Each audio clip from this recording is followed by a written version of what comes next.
إن الحمد لله نحمده ونستعينه ونستغفره ونستهديه ونعوذ بالله من شرور أنفسنا ومن سيئات أعمالنا من يهد الله فهو المهتد ومن يضلل فلن تجد له وليا مرشدا أشهد أن لا إله إلا الله وحده لا شريك له وأشهد أن محمدا عبده ورسوله أدى الأمانة ونصح الأمة وجاهد في الله حتى أتاه اليقين صلوات الله وسلامه عليه وعلى آله وصحبه ومن تبعهم بإحسان إلى يوم الدين أما بعد فيا عباد الله أوصيكم ونفسي بتقوى الله فقد أمر الله سبحانه وتعالى في كتابه العزيز يا أيها الذين آمنوا اتقوا الله وكونوا مع الصادقين.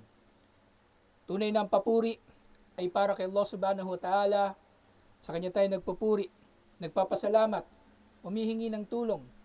Sa Kanya tayo humihingi ng tawad sa ating mga kasalanan at sa Kanya tayo humihingi ng gabay. Nagpapakupkup tayo kay Allah subhanahu wa ta'ala laban sa kasamaan ng ating mga sarili at masamang dulot ng ating mga gawa. Sino mang Kanyang gabayan ay ito ang tunay na nagabayan. At sino mang Kanyang iligaw ay wala kayong matatagpuan na sino man upang ito ay magabayan. Ako'y sumasaksi na walang Diyos na marapat sambahin liban kay Allah ang nag-iisa at walang katambal at si Propeta Muhammad sallallahu alaihi wasallam ay kanyang alipin at sugo. Ang pagpapala at biyaya ni Allah ay sumakanya sa kanyang pamilya, mga kasamahan at tagasunod hanggang sa araw ng paghuhukom. Si Propeta Muhammad sallallahu alaihi wasallam na nangaral sa kanyang ummah, tupad sa kanyang tungkulin at nakibaka sa landas ni Allah hanggang sa kanyang huling hininga. Mga kapatid sa pananampalatayang Islam, pinapayuhan ko kayo gayon din ang aking sarili na katakutan si Allah dahil iniutos niya sa kanyang dakilang aklat. Ang mga nanampalataya, katakutan ninyo si Allah ng tunay na pagkatakot at maging kabilang sa mga matutuwid. Maging kabilang sa mga makatotohanan at maging kabilang sa mga naninindigan sa katotohanan. Mga kapatid sa pananampalatayang Islam, tunay na tayo ay pinangaral ni Allah subhanahu wa ta'ala. Pinararangalan tayo ni Allah sa pamagitan ng relihiyon na ito, una at higit sa lahat. Relihiyon na marangal, na nagpaparangal kahit sa maliliit na mga bagay, na maaring ang tao nga ay hindi masyadong papansin sa mga ito. Subalit, napakadakila para kay Allah subhanahu wa ta'ala. Sinabi ni Propeta Muhammad sallallahu alaihi wasallam halimbawa, tungkol sa isang tila napakaliit lamang na bagay. Sinabi niya, iyakum wal julusu at turukat. Pangilagan ninyo ang pag-upo sa mga lansangan. Naupo ang tao sa lansangan na siya ay nakasagabal sa mga dumadaan dito o makakapinsala sa kanila. Faqalu, malana buddha, innama hiya majalisuna, linatahaddatha fiha. Sasabi ng mga sahaba, wala na kaming pagpipilian kundi ang maupo sa mga ito dahil dito kami nauupo at nagpapahinga upang mag-usap-usap.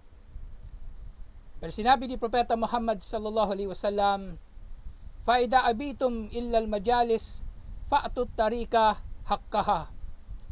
Kung kailangan ninyo talaga na maupo sa mga lansangan, sa mga kalsada, sa mga daanan, ay kahit papaano ay ibigay ninyo ang karapatan nito. At nagtanong ang mga sahaba, wa ma haqqut tariq? Ano naman o sugo ni Allah sallallahu alaihi wasallam ang karapatan ng kalsada? Sinabi niya, gaddul basar wa kafful ada wa raddus salam wa amrun bil ma'ruf wa nahyu anil munkar. Sinabi niya, ang karapatan ng kalsada kapag kayo ay naririto, ano man ang inyong ginagawa, na maaring kayo ay nakaupo lamang dito o kayo ay naglalakad o nakatambay at iba pa, ang karapatan ng kalsada ay ang ibaba ninyo ang inyong mga paningin. Na hindi kayo titingin sa mga ipinagbabawal ni Allah na tingnan, lalong-lalo na ang kababaihan at iba't iba pang mga pinagbabawal ni Allah na ating pakikialaman. Gayun din, karapatan ng kalsada na itigilan natin ang ating anumang pamiminsalang ginagawa o pigilan natin na makapinsala tayo sa kapwa. Gayun din karapatan ng kalsada ang tumugon sa sinumang babati sa atin ng salam. Gayun din, karapatan ng kalsada, karapatan ng lansangan, ang mag-utos dito ng kabutihan at magbawal dito ng kasamaan. Na dito nga mga kapatid sa pananampalatayang Islam, napakaliit na bagay, subalit binibigyan pa ng Islam ng karapatan na hindi dapat na masagasaan, na dahil dito ang tao ay hindi mang-aapi at hindi rin siya maaapi insyaallah.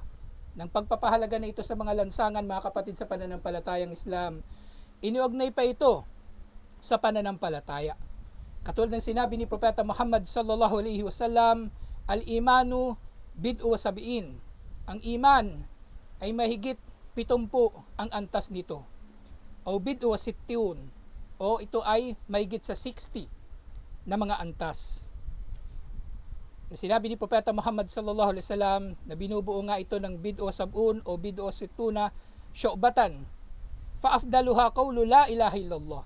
Nang pinakamainam sa mga antas na ito ay ang pagsasabi ng la ilaha illallah. Walang Diyos na marapat sambahin liban kay Allah, wa adnaha amatatul ladhi anit tariq. At ang pinakamababa dito ay ang pag-alis sa anumang nakakapinsala sa lansangan, wal haya'u syu'batun minal iman. At ang pagiging mahiyain ay isang bahagi ng pananampalataya. Na dito iniugnay ni Propeta Muhammad sallallahu alaihi wasallam ang pag-alis sa anumang kalat, anumang nakakadulas o anumang nakakatisod o anumang makakadisgrasya sa kalsada bilang isang pagpapakita ng pananampalataya. At ang gagawa nga nito, bukod sa ito ay batayan ng kanyang pagiging mananampalataya, ito ay magiging kapatawaran sa kanyang mga kasalanan insyaallah. Katulad ng sinabi ni Propeta Muhammad sallallahu alaihi wasallam, bainama rajulun yamshi bi tariqin wajada gasna syukin alat tariq fa akharahu. So may lalaki daw na naglalakad sa kalsada at nakatagpo siya dito ng isang sanga na may mga tinik at ito ay kanyang itinabi. Fasyakarallahu lahu faghafara lahu. Kaya pinasalamatan siya ni Allah sa maliit na ginawa niya na ito at pinatawad siya ni Allah sa kanyang mga kasalanan. At syempre, ang mga tao na nagpapangalaga sa karapatan ng mga lansangan, nagpapanatili sa kaayusan nito at nagdudulot na mawala rito ang pinsala, ang mga gawain na ito ay magiging dahilan ng pagpasok nila sa paraiso. Alhamdulillah. Sinabi ni Propeta Muhammad sallallahu alaihi wasallam, laqad ra'aytu rajulan yatakallabu fil jannati fi syajaratin kata'aha min dhahrit tariq. Nakita daw niya sa paraiso ang isang lalaki na dito ay naglalakad, na dito siya ay masaya sa paraiso na ipinangako ni Allah sa matutuwid, at ang kanyang ginawa, kabilang sa kanyang mga ginawa na naging dahilan na papasok siya sa paraiso, ay ang pagputol niya sa isang puno na nakakapinsala sa kalsada na dinadaanan ng mga tao, kanat tu'din nas. Pinuno niya ang puno na ito na nakakapinsala sa mga tao, alhamdulillah. Kaya mga kapatid sa pananampalatayang Islam, tunay nga ang relihiyon na ito ay naglinaw sa atin ng lahat ng uri ng kabutihan, malalaki at maliliit nito, kaya samantalahin natin. At ang relihiyon na ito ay naglinaw din sa iba't ibang mga uri ng kasamaan, malalaki at maliliit nito, kaya marapat natin na iwasan, alhamdulillah. Aqulu qawli hadha wastaghfirullah li wa lakum wa lisairil muslimina min kulli dhanbin fastaghfiru innahu huwal ghafurur rahim.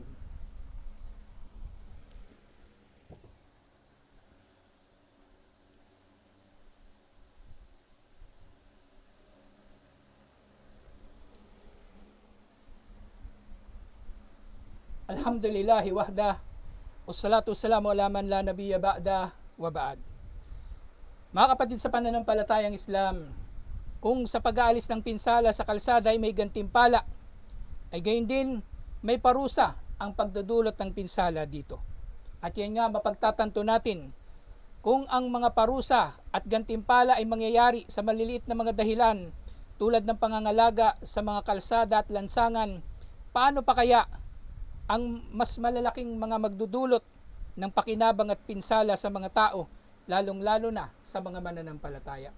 Kaya nga, magsikap tayo mga kapatid sa pananampalatayang Islam na tayo ay magiging mga paraan na darating sa mga mananampalataya ang pakinabang at darating sa mga mananampalataya ang ginhawa, at maging paraan din na sila ay may ilalayo sa anumang pinsala sa kanila. Sinabi ni Allah subhanahu wa ta'ala bilang matinding babala laban sa sino man na magdudulot ng pinsala sa mga mananampalataya, sinabi niya, walladina yu'duna almu'minina walmu'minati bigayri maktasabu faqad ihtamalu buhtanan wa ithmam mubina. Yaong mga namiminsala sa kalalakihan at kababaihan ng mga mananampalataya na hindi naman karapat-dapat ang mga mananampalataya na ito sa pinsala na ito. Na sila ay pinipinsala dahil lamang sa kanilang pananampalataya, na sila ay pinipinsala dahil lamang sa paninindigan nila sa katotohanan, na sila ay pinipinsala dahil lamang sa sila ay sumasaklolo sa mga inaapi. Sino man ang namiminsala sa kanila ay tunay nga na nagkamit ng napakalaking kasalanan mula kay Allah. Napakalaki at malinaw na kasalanan sa pananaw ni Allah, at tinukoy dito ni Allah subhanahu wa ta'ala ang buhtan, isang uri ng paninirang puri ng tao na namiminsala sa inosenteng mananampalataya ay tunay ngang gumagawa rin ng paninirang puri dahil siya ay gumagawa ng pinsala sa hindi naman karapat-dapat na mapinsala, waliyadu billah. Kaya mga kapatid sa pananampalatayang Islam, ating reliyon, alhamdulillah, ay pinaka makikilala natin ang mga kainaman nito sa pamagitan ng ating pag-aaral sa mga katuruan nito. Kung makikita natin sa mga tinuran sa khutbah na ito na ibinahagi sa atin ng ating maalam, hindi natin may isip na kahit ang lansangan pala ay mayroong mga karapatan, na kahit dito ay mayroon din palang magagandang mga asal. Subalit, hindi natin malalaman kung hindi tayo mag-aaral, at hindi natin malalaman kung hindi ibinahagi sa atin ng maalam ang kaalaman na nanggaling kay Propeta Muhammad sallallahu alaihi wasallam. Inna Allaha wa malaikatahu yusalluna lan nabi ya ayyuhalladhina amanu sallu alaihi wa sallimu taslima. Allahumma salli ala Muhammad wa ala ali Muhammad kama sallaita ala Ibrahim wa ala ali Ibrahim innaka Hamidum Majid. Allahumma barik ala Muhammad wa ala ali Muhammad kama barakta ala Ibrahim wa ala ali Ibrahim innaka Hamidum Majid. Allahumma izzal Islam wal muslimin wa dammir asyirka wal musyrikin wa dammir a'da'aka wa a'da'ad-din. Allahumma ansuril mujahidin fi kulli makan. Allahumma aslih ahwalal muslimin fi kulli makan. Rabbana faghfir lana dhunubana wa kaffir anna sayyi'atina wa tawaffana ma'al abrar. Rabbana atina fid dunya hasana wa fil akhirati hasana wa qina adhaban nar. Aqimus salah.